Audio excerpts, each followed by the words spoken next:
Thank you. Thank you very much. Thank you.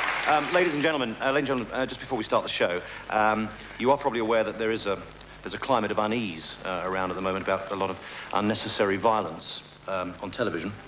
And after consultation at the very highest level, we have been asked to cut out certain scenes from tonight's episode, which we are very, very happy to do. Absolutely, no doubt about that. And as it happens, we've also had a meeting with a man called Douglas Hurd, who last week expressed some of his worries to us. And as a result, we have agreed to remove all gratuitous bad language and offensive material from tonight's show. So, bye! Thank you. Good night.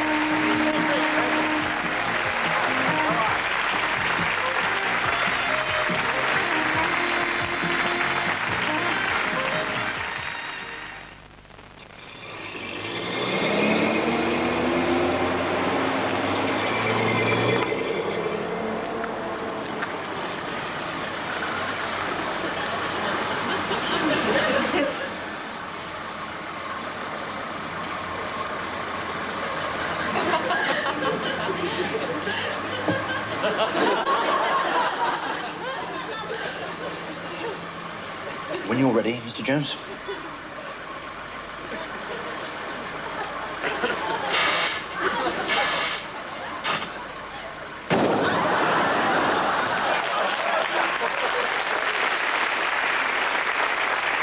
The fossilized bones of a body thought by experts to date back to the early Iron Age have been unearthed on a building site in the Brixton area of London.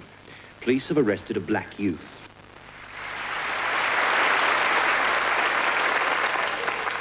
And so, this award for the best actor tonight goes to, oh my God, I'm all fingers and thumbs here. goes to John Morley for his performance as A.B. Rudder in Conrad Turner's Fathers.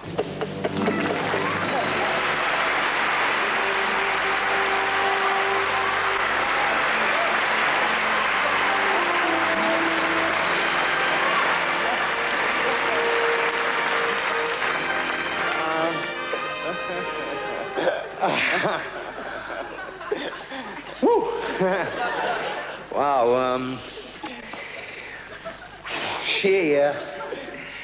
yeah. This is really me, John Morley, yeah. God, you know, there's so many people I'd like to thank. You know, my family, my mom and dad. I mean, where do you start? My beautiful wife, Janine, who put up with me for 9 months while we were making this movie. My agent, Tab Gillerman, and Mike, of course,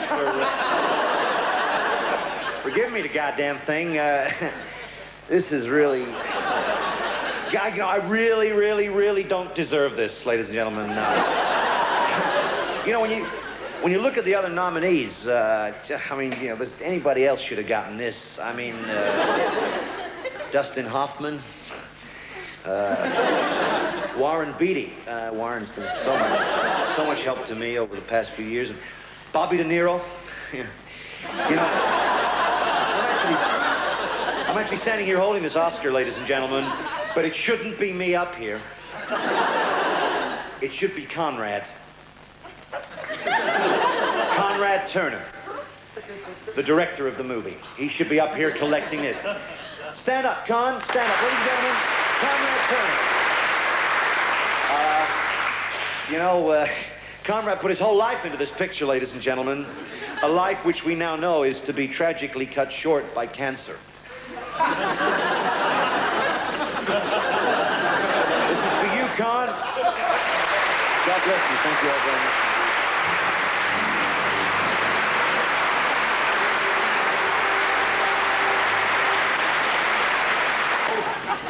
I could have joined the army, but I failed the aptitude test.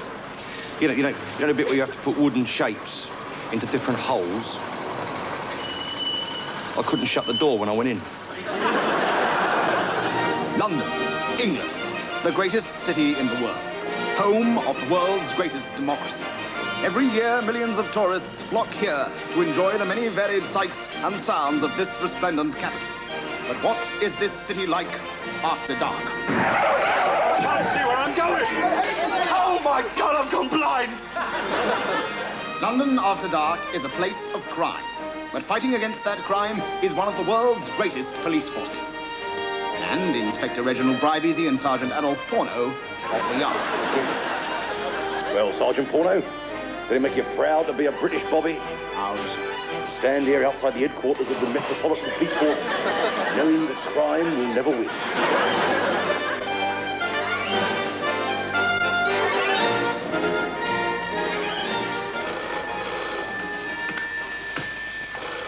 That blinking phone has never stopped ringing all morning. Have you tried answering it, sir? Well done, Porno. Get that, Porno, would you? I'm fed up with answering the phone. Hello. Yes? What? 3 murders? Horribly mutilated? A deadly killer? Yes, indeed, we will. No, this is Sergeant Adolph Porno.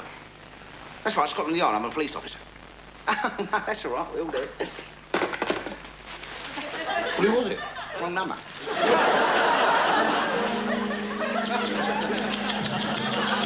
And the next one had no arms. Are you quite sure, sir?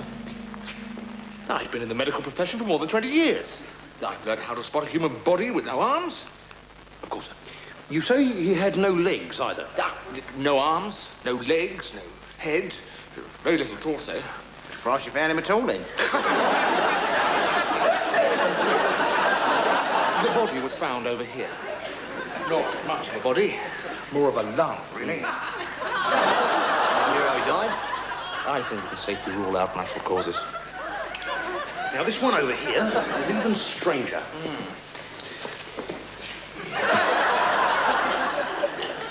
Notice anything? Well, he's obviously from the Isle of Man. What are you talking about? He's a Manx man. Well, how do you know that? He's got no tail.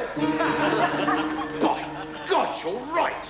Back at Scotland Yard in the office of the Chief Superintendent. To say that your approach is old-fashioned, Bribesy, would be an understatement. You think we're being a bit slow solving the great train robbery, sir? That's one reason.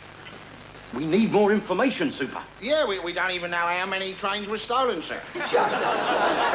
Come in. Now listen, these 3 dead bodies we think might be linked to an international drug smuggling operation. Bribesy, 140 kilos of pure dope. What does that mean to you? Sergeant Porno, sir. Shut up, Porno. Now, you're both on the case. I'll send you the file. Now get out. Oh, sir, the Scotland Yard sign theft, sir. Yes? We've got a witness to the theft, and we've got some suspects in for a parade.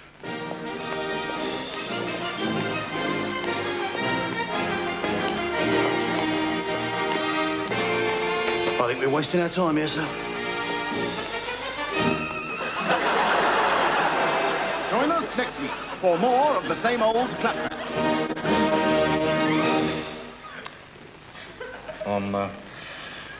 I'm sorry I haven't been my usual self recently. Well, I mean, no, have you been upset then or something? I've been going through a very miserable and very expensive time. Have you? What, you've renewed your Arsenal season ticket again? Well, my divorce, isn't it? My divorce has come through, isn't it? Divorce, yeah. I'll tell you, divorce, it's a horrible thing to happen to anybody, you know. I don't care who they are, young or old, male or female. Married or single? It's the kids I feel sorriest for. Yeah, me too. It's terrible. I mean, they shouldn't let them get married in the first place. See, I mean, I think that was really the problem with me and Cheryl. Was it really? Yeah, you see, I mean, look, she always wanted kids, didn't she? And, you know, I always wanted... Well, you wanted barmaids, didn't you, mainly? I mean, when you come down to it, whose fault do you think it was? Well, I don't think you can talk about fault, can you? No. You know, I mean, it takes 2 to tango, doesn't That's it? right, yeah. Takes 8 to do an Epsom reel, doesn't it? No, what I mean is, I think in our case, it was, you know, it was 6 of one and half a dozen of the other. Yeah. Well, it was mainly the other in your case, wasn't it? than half a dozen, as I remember. No, what I'm saying is, that we have to share the blame equally. Yeah, that's right. You see, I mean, she was at fault for her nagging and her jealousy and, you know, being a slut around the house, you know. I was at fault for marrying the stupid bitch in the first place. So, well, I mean, so you're divorcing her, then? Do you know something? She's divorcing me. She is Never. divorcing me, mate. I mean, I give her a good home, didn't I? Well, you did. You gave her that council flat anyway. That's right, that's the one, Yeah. Mind you, she had that before you moved in, didn't you? Yeah, well, I let her stay there, didn't I? You did, yeah. I let her stay there. No, I can't tell you, mate, we was happy as Larry, we was, until that old green giant raised his ugly head. Yeah, I know, that tin sweet corn.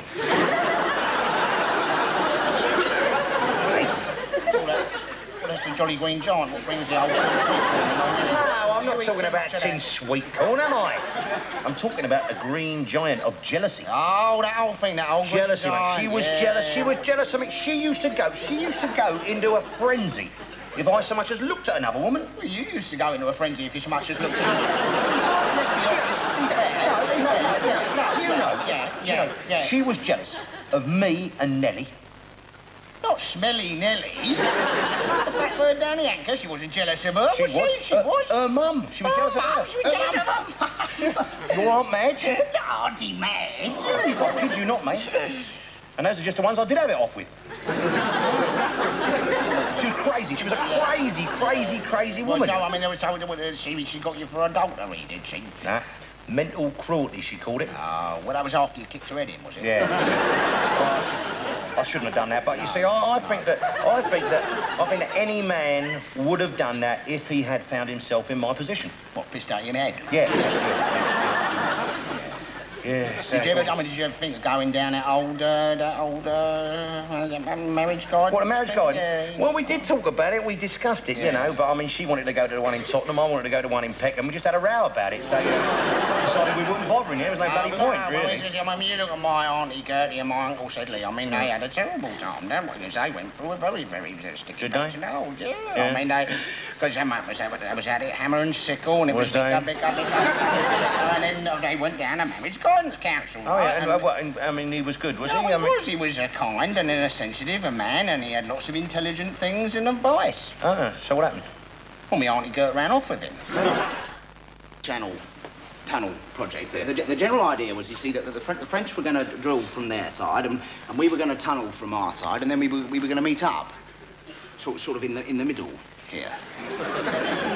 Well, yesterday the French announced that they completed their section. Twin tunnels drilled, railway tracks laid, and a service shaft down the middle. Bang in position and right on time. As for us, our position to date seems to be, well, about 200 yards from the Ashford bypass. That's about right, yes. That's right, yes. So what exactly is holding us up, then? We're waiting for a skip.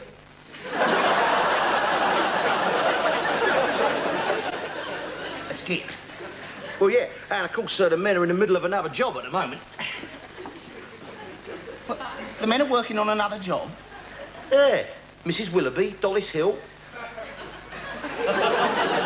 You do realise that this is the single most important engineering project this century? Don't leave it out. It's a kitchen extension. I mean, there's a bit of electricity. I'm not talking about Mrs. Willoughby's. Right. I'm talking about this. Right, okay, all right. I mean, we've paid you and your men, what, I mean, £2.5 billion in cash. Yeah. Well, see, you don't mind me saying so, Mr. Kane. Therein lies your problem, you see. The blokes have been so busy counting the bloody stuff, you know. Because they like to check their wage packets before they knock off for the weekend, you see. I mean, I should have seen the warning signs when we had the tenders in, shouldn't I? Because, I mean, this is McAlpine's tender here, you see, and then we've got Cementation Construction's tender there, and this is Costain International's tender there, and this is yours, isn't it? Yeah, that's ours, yeah. That's right, yes. To build one channel tunnel... half a channel tunnel. Oh, half a channel tunnel, local tunnels, including RSJ and Dan, of course, £2.5 billion plus VAT.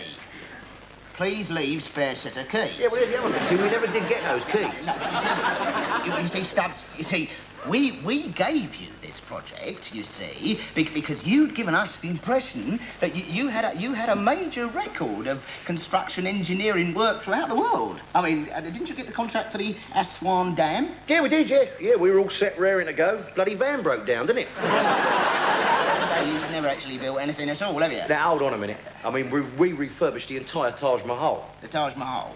Well, it was the Taj Mahal. It's the Laughing Poppadom now, I think. It was Broadway, just past the tube station, and that was a lot of plumbing in the fountains and all the arches with all the plaster work. It was a very big job. I don't care about that. I don't care about that. I really don't. Look, you don't understand. I must have your men out there drilling now. I must have 2 tunnels, 50 metres wide, 200 metres below sea level, 17 miles in length. Well, before Friday at the latest. 17 miles, you say? Yes. Well, I've lent out my extension lead, you see, so... Get out! Oh, Stubbs! Yeah? You couldn't see about my wife's patio sometime over the weekend, could you? I'll make it a priority. Thank you very much.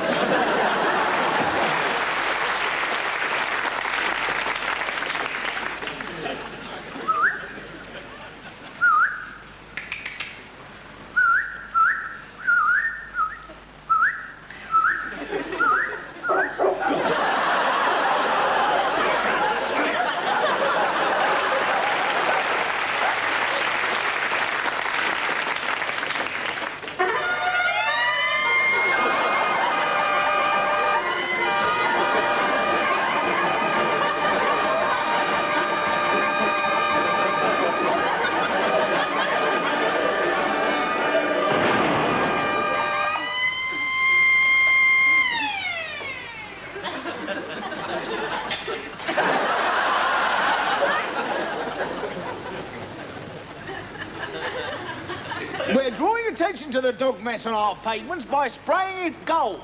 We got the idea from seeing Rod Stewart in concert.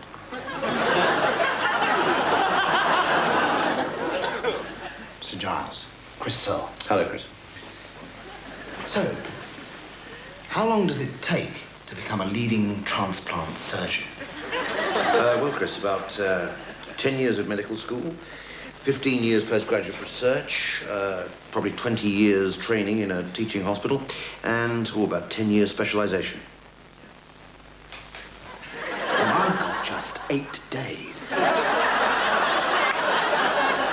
Oh, well, in for a penny.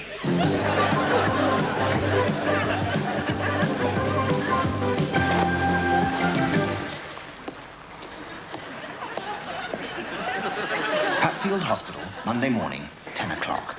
And my first meeting with the parents of the boy whose heart transplant I'm going to perform. Tim, how did you raise the money for your son's operation?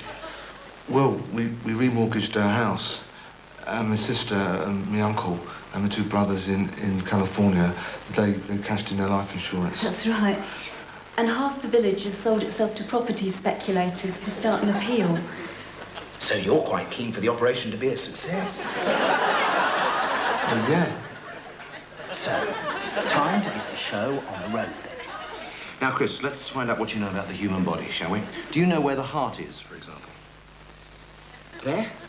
Oh, you're not a million miles away, Chris. It's actually just up there, you see. Is it really? Yeah. Well, here we are. My first stab at assisting in an operation. I've only been here 3 hours, but I've already learned there's definitely more to heart transplant surgery than meets the eye. You don't just bung it in. There's all sorts of blood vessels and arteries and fiddly things like that to join up. Replacement heart, Chris.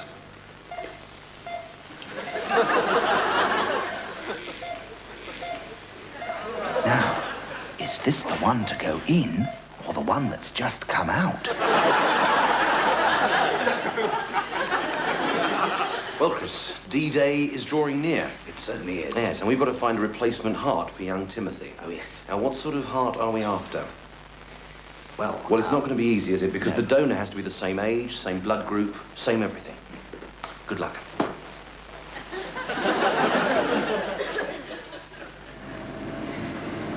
Two hours to go, and I still haven't found a donor. It's a dash.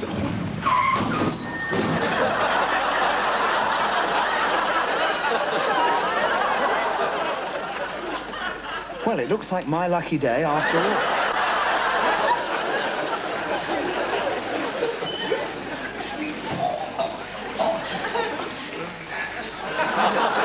So the big moment has finally come.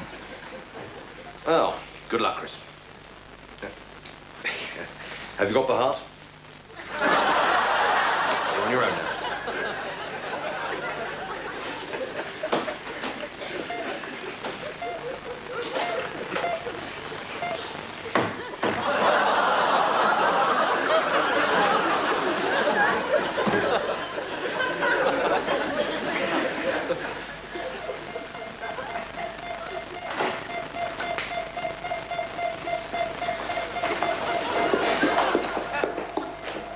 Well, I made a bit of a pig's dinner of that one.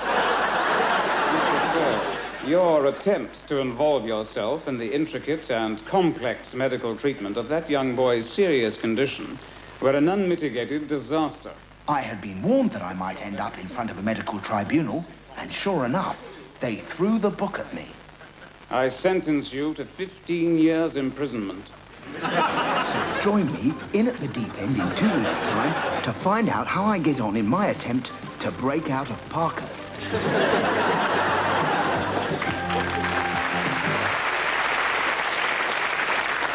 I mean, in my opinion, these press stories about the loony left are not exaggerated. We do have a loony left. And I think she's doing a marvellous job around the country.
At the same time next week.